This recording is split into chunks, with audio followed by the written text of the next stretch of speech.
So I think we can get started with the call. Thank you all for joining. I think Daniel has the first feedback item issue. So I'll share the link to his issue in the chat, so you guys can have it open as well. So feel free to take it away. Oh, that one. Yeah, I was going to share the screen as well, but it says the host disabled screen sharing. I'm so sorry. I did not know there were so many settings to Zoom. I did not set any of these. I'm so sorry. Let me see. Yeah. If you click on security, there's a little button right there. If you click on security, I think that's where you can enable and disable all that stuff. And that's when all the scary trolls come in. Yeah, yeah. Will send us inappropriate imagery and like. You already met rule 1. You put a password. That's good. You didn't share it publicly. That's good. Didn't share it at all. That's not so good. I came in here at 4 and I was like, there's a password. I don't have the password. Yeah, I did not have any of these settings set for earlier Zoom calls I've done. Share screen. Sorry, I'm still figuring out where I could see that. All right, I'm on mute for a bit. I think after all like the Zoom bombing and everything, Zoom made this stuff standard. So it's like the defaults now, I think. Yeah, they recently changed these settings like I think less than a week ago. Stan, are you on a Mac? I am on a Mac. I don't see where If you press command and then the comma, it'll bring up your preferences. Yes. And you can go to the probably the video, or if screen shares in there, and maybe you can enable it there. If it's not in that security tab. I really don't see that option. General. I'm so sorry, everyone.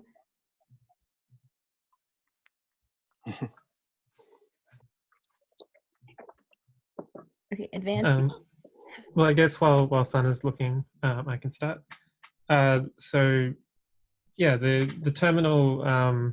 For those of you who don't know, the terminal has some link detection in it that when you hover your mouse over it, over URLs or files that we are sure about exist, it can jump to those. Now, this has never been accessible. And just recently, I revamped the whole system, and it's way better now. And I want to make sure it's accessible. All right, so let's try. For anyone curious, it's under the share, view advanced sharing options. There we go. Okay, there you go. Nice. Thanks for sharing that. Did that work? Yep. It says you started screen sharing. I just wanted to ask real quick, what operating system are you on? I'm on a Mac right now, but I'm normally on Windows. Okay. Well, the only reason I ask is because whatever you're screen sharing, I know that at least 2 of us, maybe 3 of us are blind, so that's not going to help anything. But if you used the screen reader, we would be able to hear what you're doing. Is that going to be effective at all? So this is mainly, I guess, for the YouTube video, if this goes on YouTube. Okay. So other people can follow along. Because there's also a little bit of visual stuff in the keyboard accessibility. Sure. Sure. Okay. But yeah, the link is shared.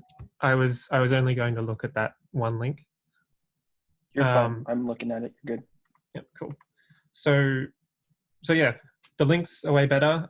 One thing also, pretty much everything can be a link now, because so we detect links that have a protocol like HTTP or file : / and then we also detect folders and files that we can verify we know exactly where they are, but links or words that we cannot match to those, when you control click them, it will search the workspace for them. So it's like a convenient action to your control P or command P and then searching for a file. So as for making this accessible, I had a little chat with Florian in the issue. So I think both of our thinkings was there would be a command that lets you navigate to the next and previous link, and you can you can set like a link type to that. So built in, for example, there would be a go to previous link web link in the terminal, and you run that command or key binding, and it would focus the closest detected link. So say if you run a server, that would allow you to press this key binding, whatever it is, and it would focus maybe the local host where the server is, and then you can press enter to trigger it. So this is like a huge win for all users, I think. So that's the basic idea.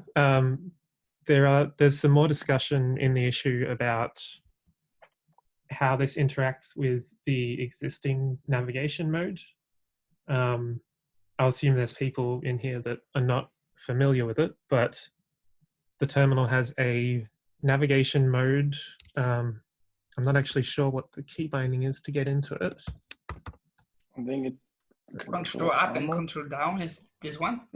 Okay, and that just enters navigation mode? on Scroll through it. I'm not sure if we are talking about the same thing, so I think we are, yeah. Yeah, so that will let you navigate line by line. And one thing we could do, for example, is add links to those lines as well. yeah, you can show them there. Yeah, so one thing with that, I guess, is we probably would not want to add word links, because then you just have a whole bunch of anchor tags in a single line, and it might be confusing. That was some feedback that I wanted to gauge everyone's opinion on. Like if you have a line that has 10 words in it, if all of those words were anchors, would that be confusing? Say that question one more time. So run ls in the terminal, for example, on a fairly wide monitor. You could have 10 folder or file links all in a row. And if all of those in navigation mode were wrapped in an anchor tag that let you activate that link, would that be hard to navigate, to like parse the text in the line? This is Brian. I personally create aliases. So for example, every single time I touch my terminal, I have an alias that is ls-1, and that puts it in my list. But I know what it is all, but to be honest, I'm not sure if I had an opinion, especially that I'm often switching, like using both the integrated and the external terminal sometimes at the same time. Me too. And well, the way of clicking a link is a bit different in the external terminal, and also I usually don't do it. I usually copy paste. So it's hard for me to tell actually. Yeah, but hearing link in like before all the words in the line may be a bit weird. Yeah, I'm not sure if I there's a way around. actually think it's okay to hear link before all the words in the line, because like I don't use the VS Code terminal because I'm a Luddite and I like screen and having 8 terminal windows open at once. But I would do ls-l so that things would be on an individual line. And then I would scroll by line, because I find it actually harder to look at 3 or 4 or 5 file names back to back. To me, it's easier to view it on a list. Yeah, and what in terms of ls, yeah, but I think there may be other cases. I'm not sure actually. And what I actually tend to do a lot is, if I know I'm going to be getting a lot of output, I will actually pipe the command output to clip.exe and then dump it in a text file and find that way or something like that, if I know I'm going to be looking at a lot of output. Yeah. Okay.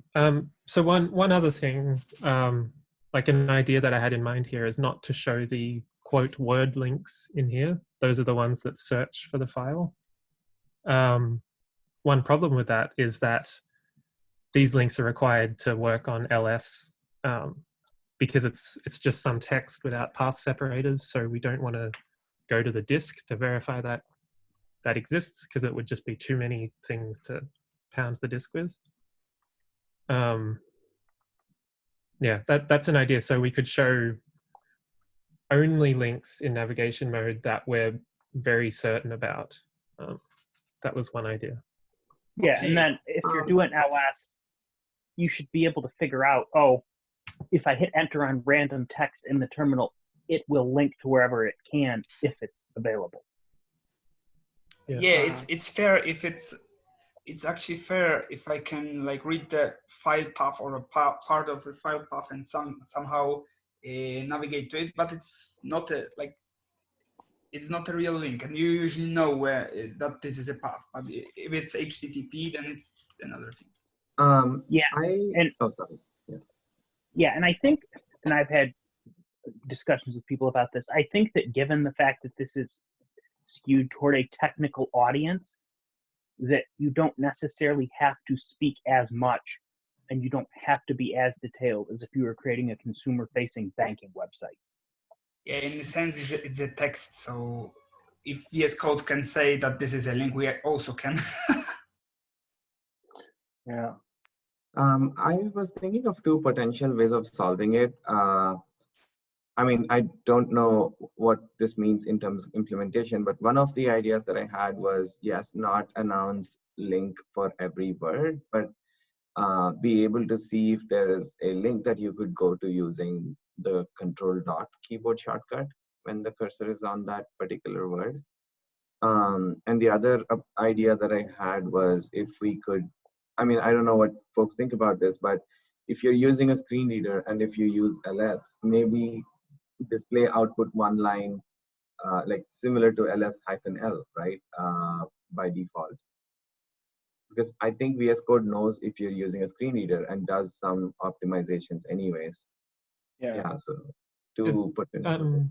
So with the control dot thing, what navigation mode does is it exposes the terminal buffer, like all the lines, just as divs.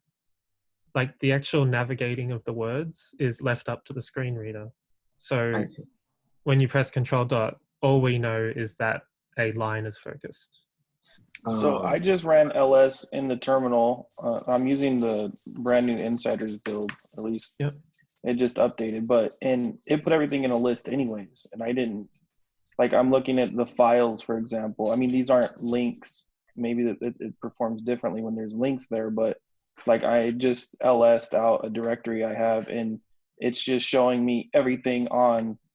I don't know that it's in a line necessarily, but as far as my screen reader is concerned, each new directory or each new file is its own kind of entity, if you will, which simulates a list, right? So I don't think that it's going to be an issue.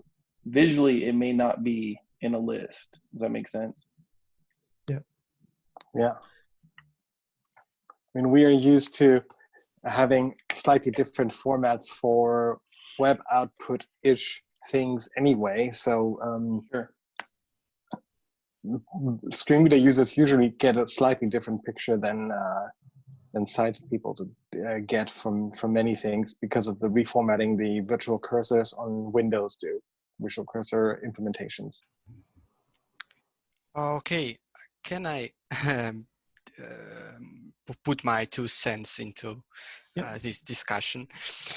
First, I think that linkify every word is not a good idea. But concerning terminal links, do someone here knows about VT100 and not VT100, oh sorry, it's all terminal. Okay, virtual terminal on Linux started to support links with some like the code magic. hyperlink sequence. GCC, for example, can and GCC 10 actually can linkify errors. So these links they're not supported right now, but there is a work in progress prototype being worked on by one of the external contributors to Xterm.js. Cool. So this will be another link type. So there's Yep. there's the protocol, there's the validated local links, and the word Okay. links. This will be another one. Okay. For such links, I think if we can do some area magic and tell screen readers that it actually a link, I think it will be appropriate for Okay. such links. And for some HTTPS blah blah blah link, I think it's needs to be linkified. So screen reader says that is a link.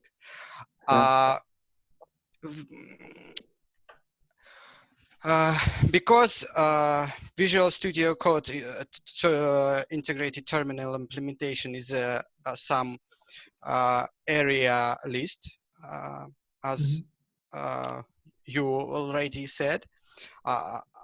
I'm not sure if it's possible, but if it's possible, it needs to be done. For word link, I think we could settle on some kind of keyboard shortcut to traverse the list of such links without any indication on screen reader part. When you say word link, are you? I don't understand what that meant. I thought we were literally just linking errors like console output, stack trace, or something. Is that not what we're talking about? Yeah. So this is with the new links.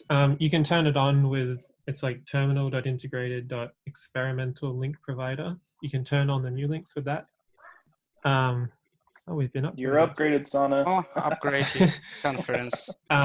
So when you move on to the new system, right now when you hover over pretty much anything in the terminal, it is a link. So if you have foo, for example, just those 3 letters, that will be a link. And when you control click that, we'll search the workspace for foo. If there's exactly one file matching it, we'll open that file. If there's more than one file, we'll open the quick pick, the go to file. That's what a word link is when I say that. Okay, yeah, I've never used anything like that. That's kind of cool. So is that kind of like I mean, it's definitely not a code completion, but it seems like it's kind of like a search, like a grep type thing of some sort, right? Yeah, essentially. Okay. A grep link.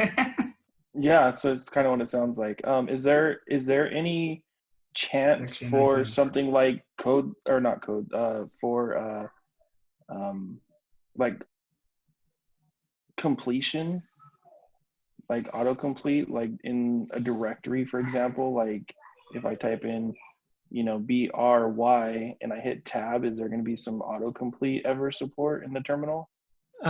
So for autocomplete in the terminal, I don't think there ever will be that. We leave that up to the shell. And yes, I know the shells may not be particularly accessible. But in order to do that on, it's sort of a tricky problem.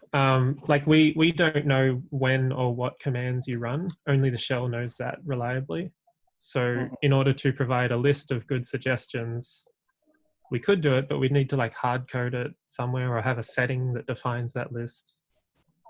I was just thinking, like, for example, when I was trying to run, say, a file, like if I typed in Python and then like if I had a file named brian.py, could I like autocomplete, not autocomplete, but a code, like a, why am I forgetting the word? A completion though, like if a tab completion, where it would like type in BRY and hit tab and it would say yan.py.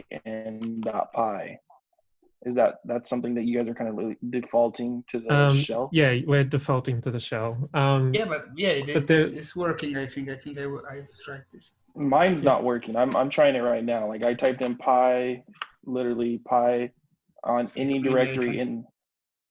What shell are you using? I'm in VS Code, the insiders build, the terminal there. I don't know what shell I'm using. Are you on Windows? No, I'm on Mac. Okay. I Well, think it's Z shell by default on Mac. It's either Z shell or bash. Yeah, like in my regular terminal, it works. It works fine. I mean, I use the command line all Just in day. the terminal, let me see. I think what is happening, maybe they're all auto-completion, but it can works. be read by only screen reader in integrated terminal. Yeah. One thing that we could do, or a community contributor could do, is create an extension that, say, control dot, while the terminal is focused, it can run a command that gives you a quick access type thing. Maybe with completions for files, but it won't reach like the same level as what the shell is capable of, because we don't know what the current working directory is, like what the file folder is that's open, for example.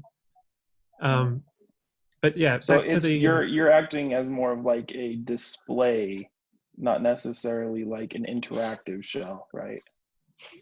Yeah, sort of. Like the terminal is we have a text stream back and forth. It's what I think it means usually. Yeah, the terminal is usually just a host for character.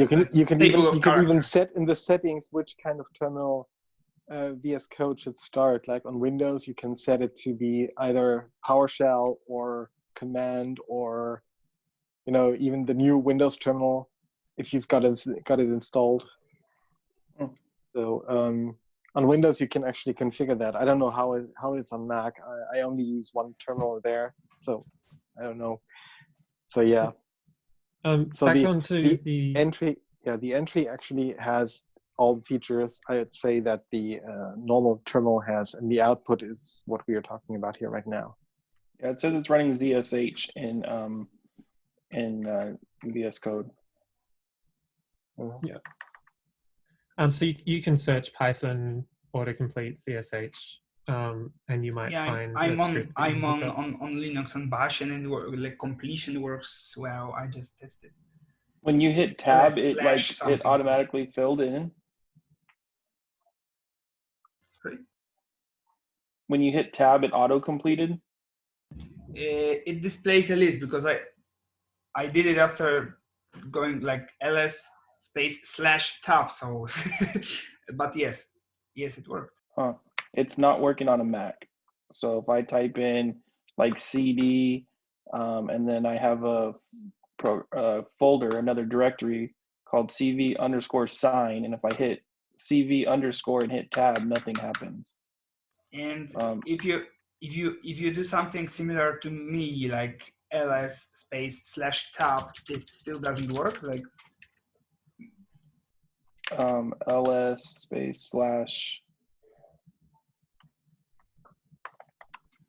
no. So it seems to be a separate thing, yeah.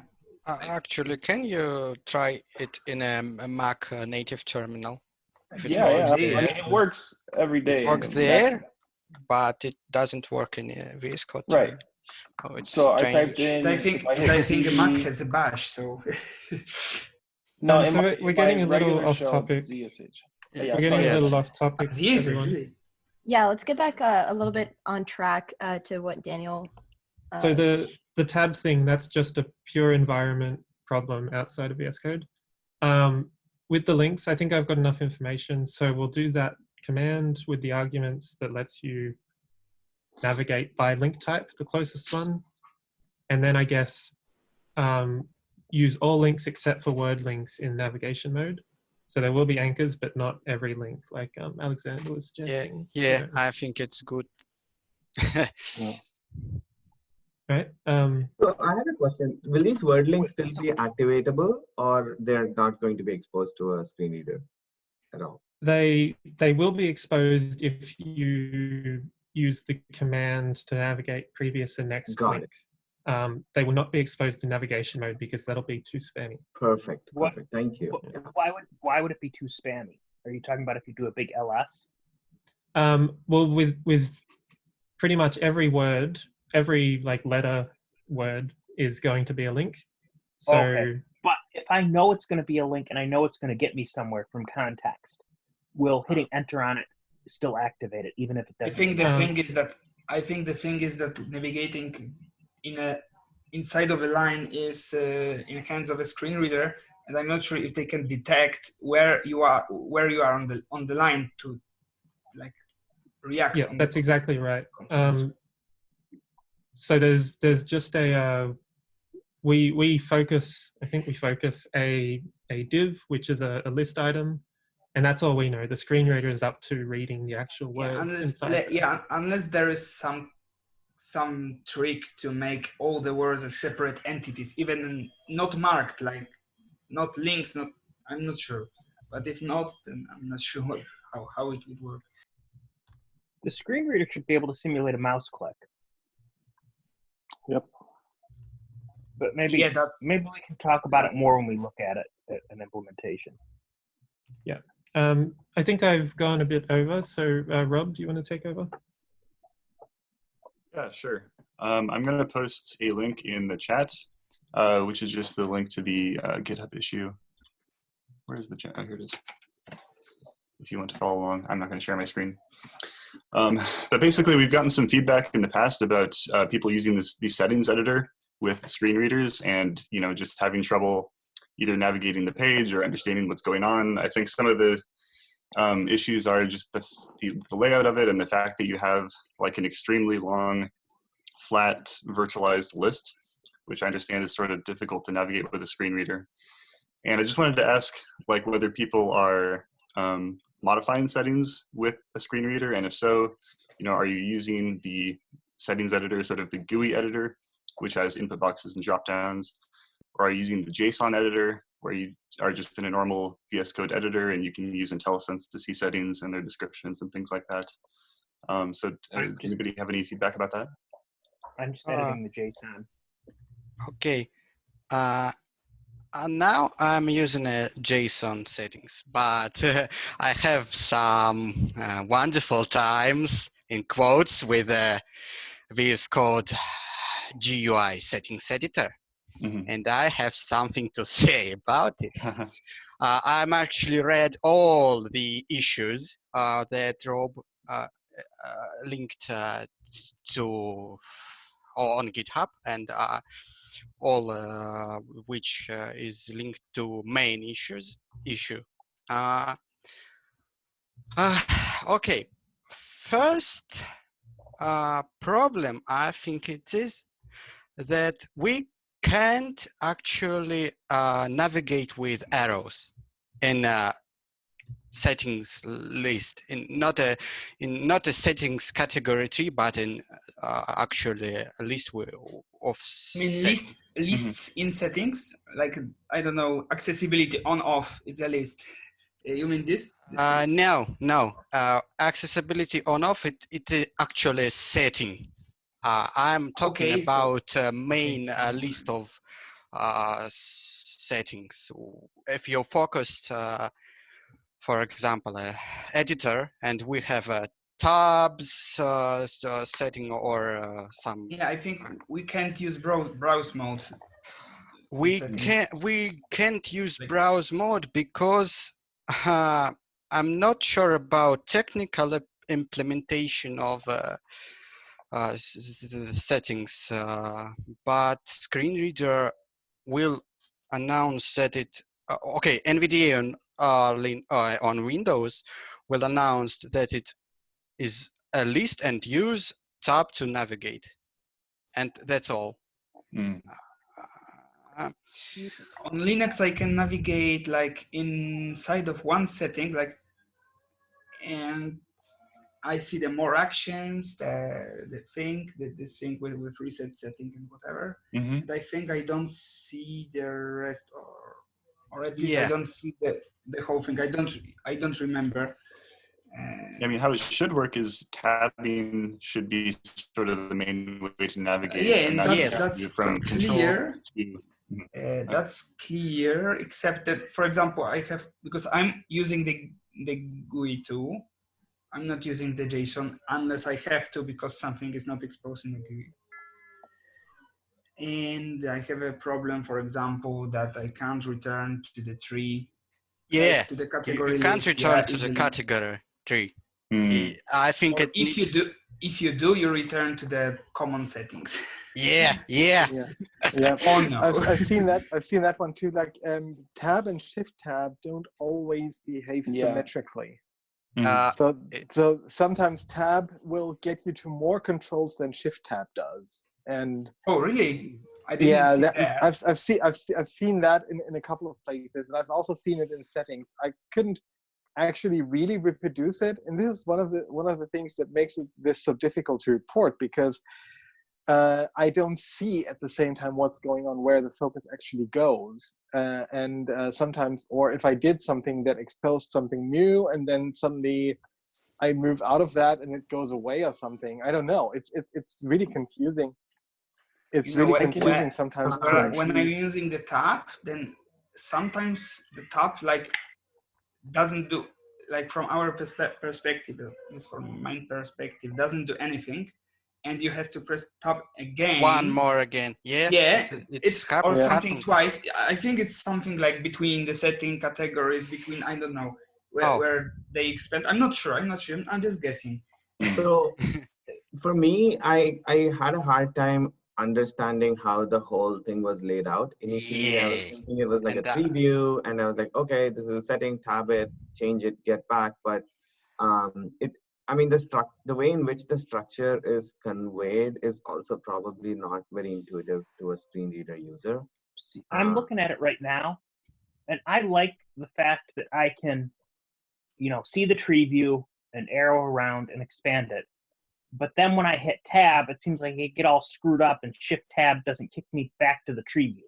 Tree view, yeah. That's exactly the worst thing. It needs to have parent. Shift tab, I think you could leave it as is, possibly. I haven't played with it. I think if it had parent, like if it had a parent hierarchy, so like if the tree was like the main parent and then you drilled down into settings, that might kind of solve the problem. I think they're kind of all independent at this point. So like, for example, I'm in settings right now and I typed in NeoVim, and maybe that's a bad example because it's an extension, but I typed in NeoVim and I hit enter and then I hit tab and it took me to extensions. I hit down arrow and it takes me to NeoVim.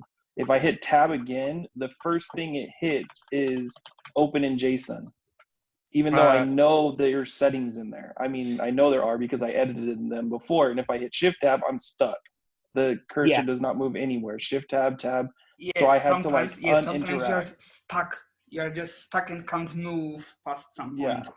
I know what you're talking about with that problem, right? Because you tab around the interface, but then you tab into the list, but then tab is the main way to navigate through the list, and there's no way back to the tree. I mean, if there are settings there, then you can tab, shift tab, and it's just going to go up settings, and you might have to go up 100 settings to get to the top of the list. Yeah. See, to me, because to me this sort of is similar to the way Eclipse does settings, where it has like a pane and you can expand it, and then you can tab in.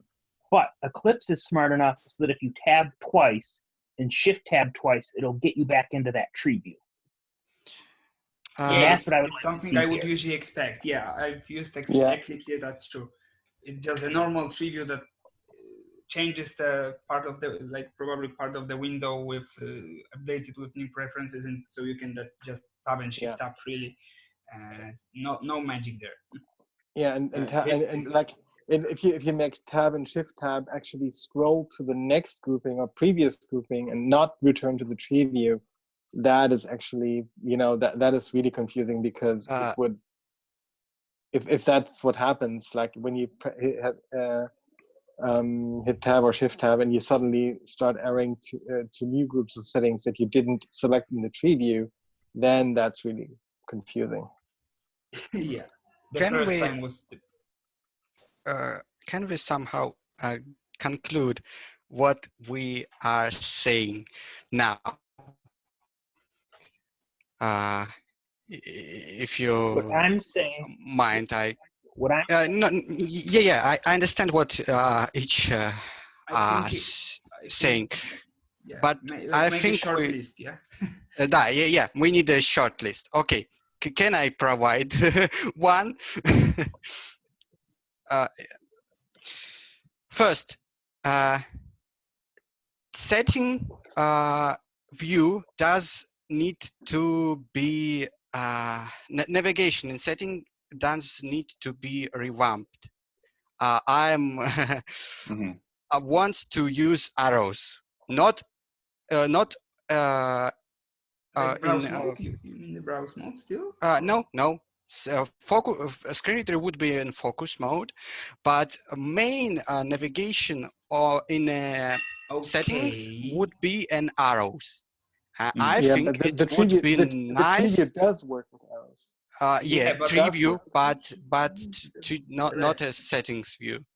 So you want to be able to press up and down in the settings list to move between settings. Yeah. Probably press I left think to it's get back something to about the like category navigation tree. in non-shell settings. Actually, maybe left is a Yeah. good idea to move in a settings category. Yes, it's a good I idea. want to be able to I want to be able to navigate the categories with arrow keys, and once I've focused on my category, navigate the individual settings with the tab key, going Yeah. back and forth, but going Yeah. back, getting me back to the tree view.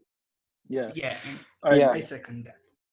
I mean, one problem with that though is that if you one thing we could do would be to, instead of having the settings list on the right, sort of scroll through 100, or 1,000 settings, have it only scoped to the actual selected category. Yes. Meaning Yes. that you It have is. Yes. dozen or two And dozen that's settings what in that category, and then shift tab out of that once you've gotten to the Wait, top of the list. You Is mean that- it isn't right now?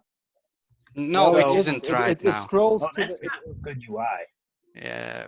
Yeah, Because it's sort of an infinite scrolling list. I Basically, when you think, select a category, it scrolls to that point in the list.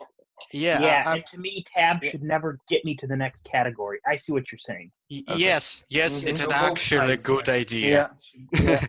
Yeah, that's what I was trying to say earlier. Like when you're inside the infinitely scrolling list and hit shift tab, don't go to another category scope, but go back to the tree view. Yeah. That's one of those things that really confused me when I first interacted with it. It's like, what's this thing doing? Yeah. Where am I? If I'm on an editor on Rob, to answer your station. question, To a answer your sighted question, person, this Rob. might be plain obvious, but as a screen reader user, I never have a full view of the whole screen. I don't see that it's changing categories. It ain't actually not announced by No. screen readers. Right, I see. I mean, I think if you tab, you tab to a setting in the next category, and there's no indication that you've crossed this boundary, right? Yes. Well, you can figure that out, but it's still not something you would expect. At least most of us. Yeah. That's a really good point. So Rob, to answer your question a little bit, I tried to, and I probably would like to use the actual settings interface more, but once I get frustrated trying to the actual settings that I need, I usually will just default to the JSON file, and because it does lay out all of the settings there. So for example, I was given the NeoVim thing. I knew I needed to edit the paths of the NeoVim on my system in there. And so I couldn't get to the field I needed. It was skipping over it. And so I just opened up the JSON file and edited it manually and was done with it. But, ultimately I think I would really like to just be able to use the interface, type it in, save it, boom, done. There's so some settings as a that default. can't be edited in the JSON GUI currently. Like, I don't know if this is one of them, but there are some types that don't have a good mapping to UI controls right now. Sure, and that makes sense. Yeah, that makes sense. We have this in browsers too, but when you're editing any kind of like raw thing like JSON or any file or whatever, there's always like this error-prone thing where you can mistype something, and that's Yep. You can miss comma.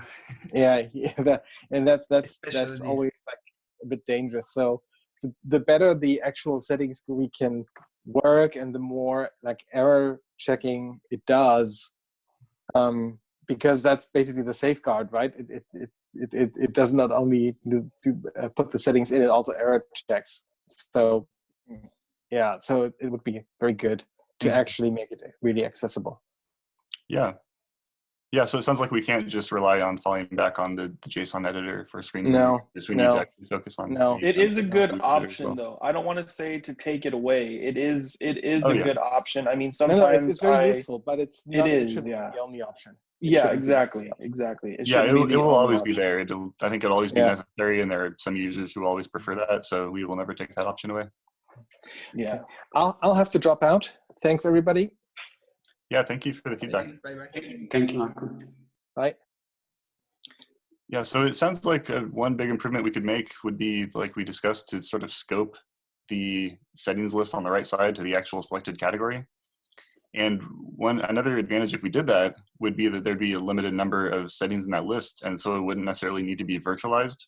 And I think the fact that it's virtualized makes it difficult to navigate because you can't use, browse mode in NVDA. You have to actually tab to hit this tab target to trigger to scroll down once you hit the bottom of the rendered list. So it seems like that might be an improvement. I think you're accurate there. Yeah. Just as a rule of thumb, and people might disagree with me, I never advocate for virtual fields, and it's because there's always some limitation that we encounter with a screen reader, to some degree, right? Maybe they look better, maybe they function with a mouse better, but anytime you virtualize an element, whether it's a scroll bar, a list, options, categories, whatever, it really causes issues to the screen reader. And so I personally never advocate for them, but if that's the way it's implemented, there still has to be some kind of anchor that allows a screen reader to get to it. So I don't know how to go about it from what the settings is currently in, but I think you understand kind of the issues that we're facing with it. Maybe we can figure something out. The main reason we virtualize, like certainly in the editor and the terminal, is for performance reasons. Like they could be tens or hundreds of thousands of lines. Sure. And it'd just die if we did it all. No, I understand. I think in certain situations, virtualization is necessary and useful, and the benefits gained outweigh the benefits lost, right? But in a settings menu in particular, I don't know if that's where they cut corners. Just in my opinion, not cut corners. That's a negative connotation. That's not how I mean it. I just mean I think that we need to make settings strong because that's where we're customizing our entire editor. That's how we interact, right? So making sure that we can access those proficiently and efficiently is important. Sure, but keep in mind that actually all the lists that we use in VS Code are virtualized. Just because settings is a weird use case, it's a bit special. That's why you all noticed it's virtualized. Nobody ever noticed that the Explorer is virtualized, the suggest widget is virtualized. All those are virtualized implementation. Yeah, thank you for reminding me about one issue, but it's for later. Okay. Explorer. I hit that yesterday. Yeah, the settings editor has always been a bit strange in that it's sort of this list form hybrid. And so it's a virtualized list, but you don't navigate it using the same commands that you navigate other lists in VS Code, which apparently work well. And then that also kind of keeps you from navigating it the way you would typically navigate a form. So you get some of the worst of both worlds in that case. And like I said, it's not always a bad thing. It's not always a bad thing. For example, when you go to I guess it's called like manage or more, it's a button. So like whenever Insiders has an update, right, it tells you there's an update. So if you click that, the list functions very well, just using the arrow keys, and you hit enter and it works. So like in that situation, that it doesn't limit you, but I think maybe when there's settings inside of the settings and it's nested in that way, maybe that's when there's some issues. I'm not sure. I want to talk about tab with the arrow thing, because someone wants to use a tab to navigate to settings, and I'm want to use arrows. What good things about tab navigation? I think it's not any. Yeah, I actually completely agree with you. I'm with the camp. Let's make settings navigation like all of this navigation.